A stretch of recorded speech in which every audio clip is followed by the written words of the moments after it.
After 4 years together, she chose her boss over me. Our mutual friends knew everything. But when I walked away with dignity, karma handled the rest perfectly. When Jennifer looked me straight in the eye and said she'd been sleeping with her supervisor for 4 months, something inside me just clicked. Not rage, not devastation, clarity. Pure, crystalline clarity about what my next move would be. The 47 missed calls on my phone the next morning told me I'd made the right choice. Looking back now, the signs had been scattered like fallen leaves across the last 6 months of our relationship. But when you've invested 4 years with someone, when you've built what feels like a life together, you find ways to explain away the unexplainable.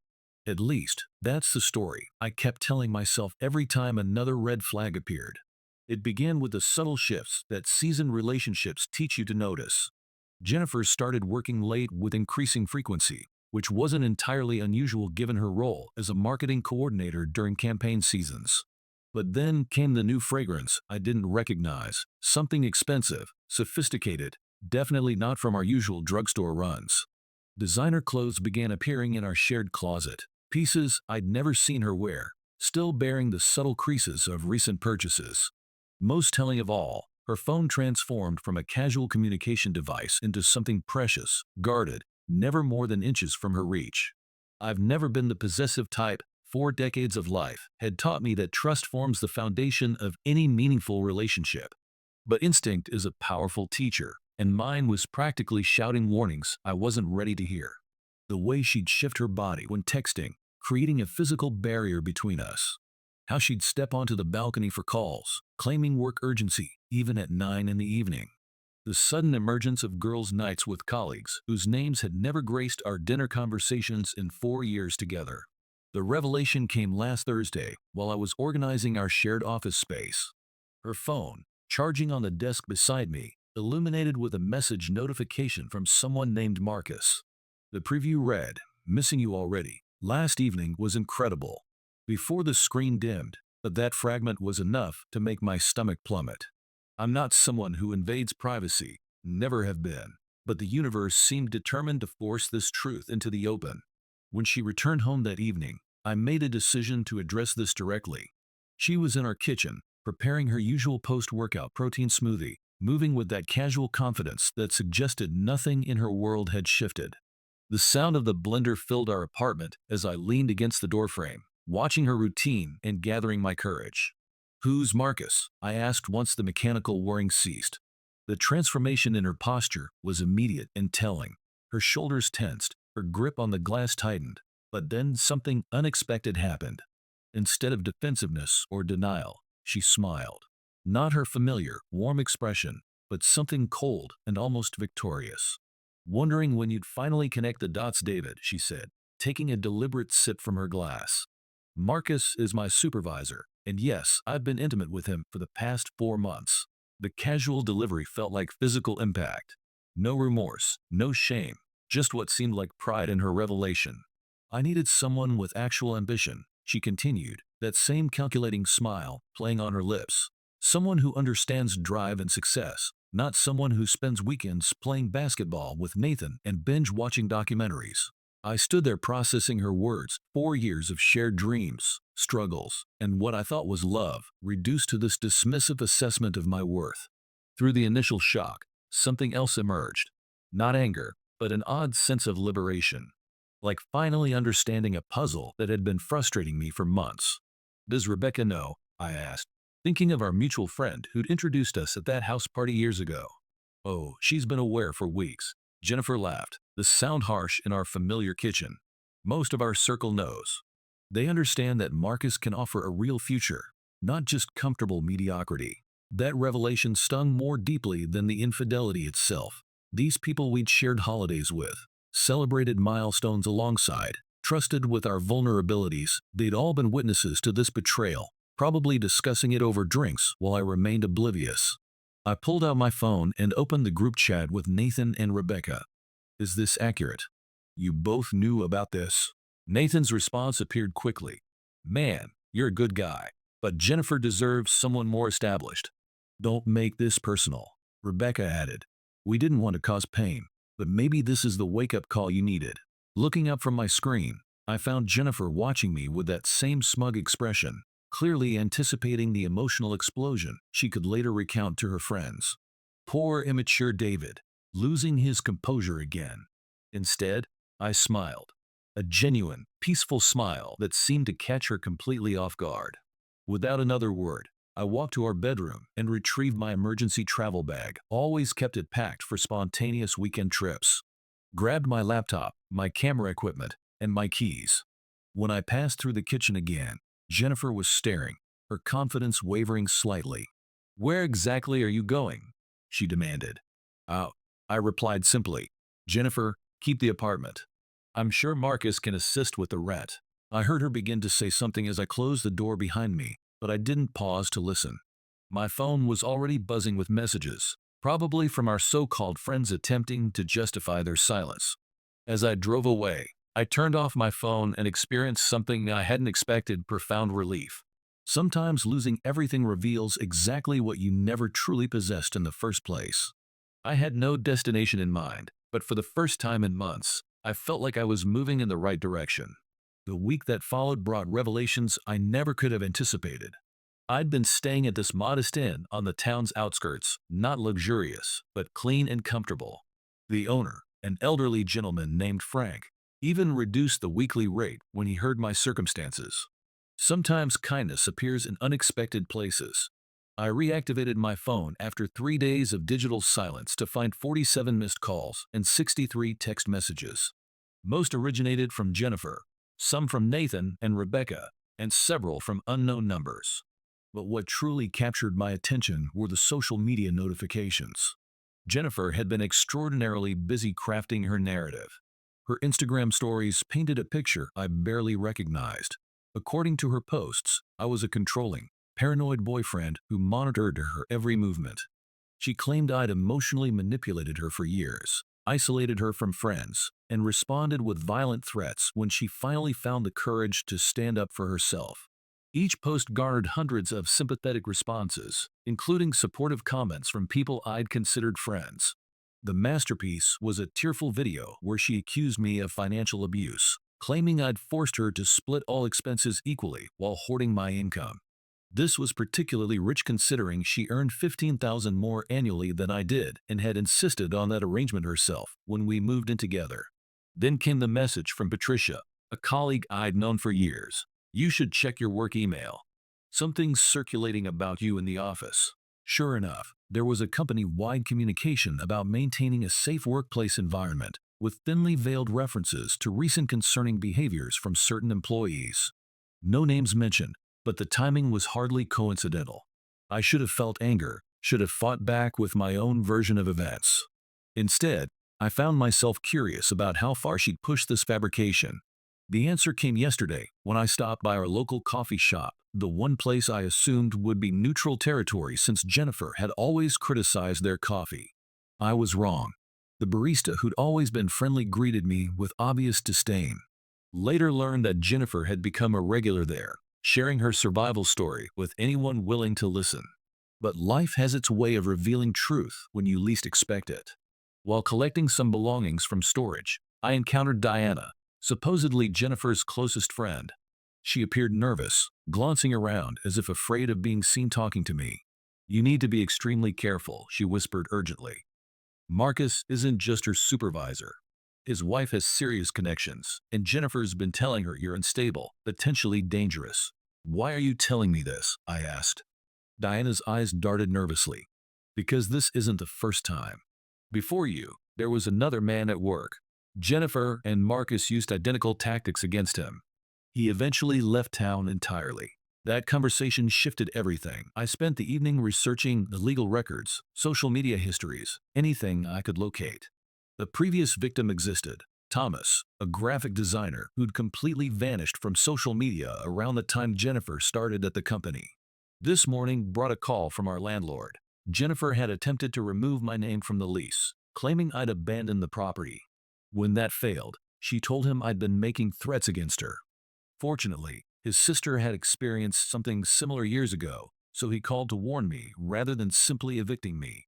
But the real surprise came as an Instagram message request from an account I didn't recognize. The profile showed an elegant woman in her 50s, wearing understated but expensive jewelry.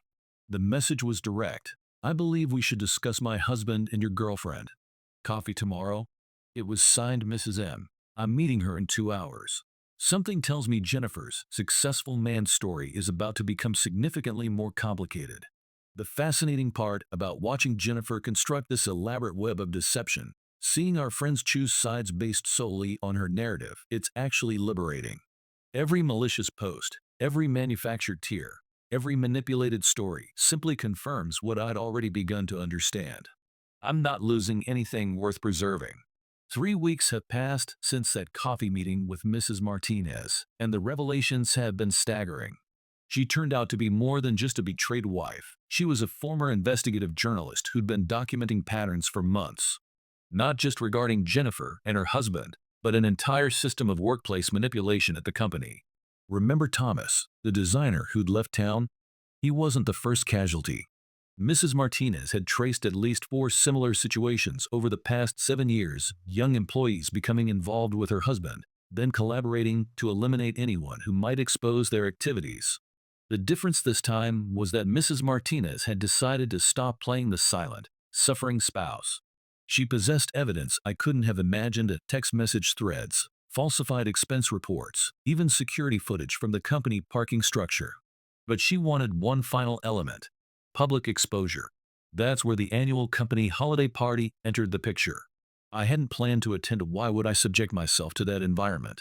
But Mrs. Martinez had different ideas. Sometimes, she explained, the most effective revenge is simply allowing people to reveal their authentic selves. The party was held at an upscale hotel downtown.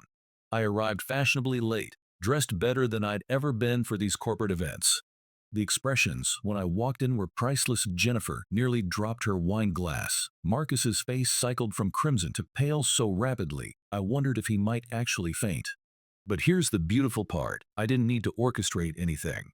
Rebecca approached first, clearly having overindulged at the open bar. "You have incredible nerve showing up here," she slurred, loud enough for surrounding groups to notice. "After everything you put Jennifer through." I simply smiled. "Everything I put her through? That's fascinating. Please elaborate." That's when Patricia stepped forward. "Remember her, my colleague?" Turns out she'd been quietly conducting her own investigation. Screenshots of Jennifer boasting about her conquest in company group chats, recordings of her strategizing with Marcus about managing their narrative. "Actually," Patricia announced to our growing audience, "I think everyone would benefit from hearing the complete story." What followed was like watching dominoes collapse in perfect sequence. Mrs. Martinez timed her entrance flawlessly, tablet in hand. The presentation equipment that accidentally began displaying a slideshow of incriminating messages and photographs. Jennifer's increasingly frantic attempts to control her crumbling narrative.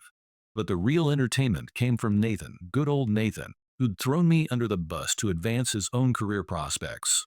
He'd been recording everything on his phone, planning to show Marcus later, prove his loyalty to the winning team. Instead, he captured Jennifer's complete psychological breakdown. "You think you're so clever," she screamed at me across the hotel ballroom. "You and that bitter old woman, trying to destroy everything I've built. Marcus loves me, we're planning a future together." That's when Mrs. Martinez decided to share her final revelation: divorce papers, already filed and processed. Marcus had been promising Jennifer the same fairy tale he'd sold those other employees. Same script, different actress, as they say. The most satisfying part was my own restraint throughout this entire spectacle. I barely spoke, just observed as years of manipulation and deception unraveled in real time. Diana, who'd been silent all evening, finally found her voice. "I helped her," she admitted to the now quiet room. "I helped destroy that other man's reputation. I can't.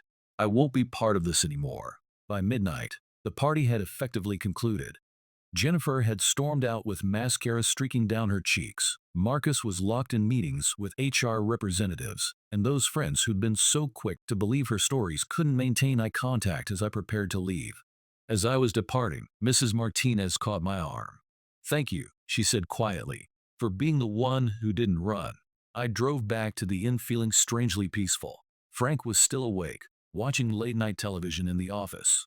He took one look at my expression and grinned. Good evening, I take it. You could say that. This morning brought another wave of phone notifications, but with a completely different tone. Apologies, explanations, people claiming they'd never really believed Jennifer's stories. Even received a message from Thomas, the designer who'd left town. Apparently, he'd been following everything through mutual connections. Sometimes karma doesn't require our assistance, it just needs an audience. The final chapter of this saga deserves documentation, if only to demonstrate how completely truth can triumph when people are allowed to reveal their authentic nature. You might want to settle in comfortably for this conclusion. It's been quite a journey. First, the immediate aftermath of the holiday party exceeded everyone's expectations. Within 72 hours, both Marcus and Jennifer were asked to submit their resignations. But that was merely the opening act of a much larger production. Remember those documents Mrs. Martinez had collected? There was significantly more evidence than even I had realized. Every falsified expense report Marcus had submitted to cover their business dinners, every email where they strategized against other employees, every manipulated performance review, she delivered everything to the board of directors. The company's legal team moved with remarkable speed. They were less concerned about the affairs themselves and more worried about the documented pattern of workplace harassment and financial misconduct. Both Marcus and Jennifer now face substantial civil lawsuits. But here's where the story becomes truly fascinating. Thomas, the designer who'd relocated, decided to return. And he brought documentation, extensive, detailed records of everything that had happened to him, including the systematic campaign Jennifer and Marcus had orchestrated to destroy his reputation. He'd simply been uncertain how to use this evidence until now. Mrs. Martinez introduced him to her attorney. 3 days later, he filed his own lawsuit. Then something remarkable occurred. Other former employees began emerging from the shadows. Each brought their own stories, their own evidence. What had started as one scandal quickly transformed into an avalanche of corporate accountability. Jennifer attempted to stay ahead of the narrative. She posted another tearful video, claiming she was the real victim, manipulated by Marcus and now being persecuted by vindictive former associates.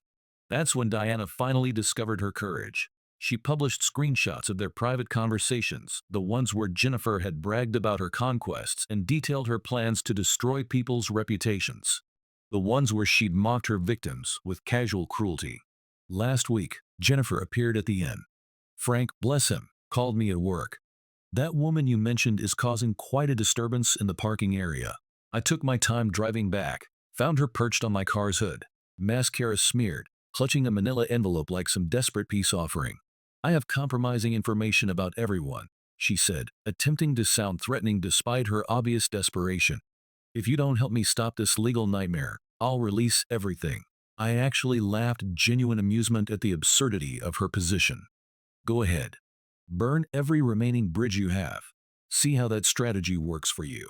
She threw the envelope at me in frustration. Inside were photographs, screenshots, private messages, ammunition she'd collected over years of manipulating people. Her insurance policy, as she probably thought of it.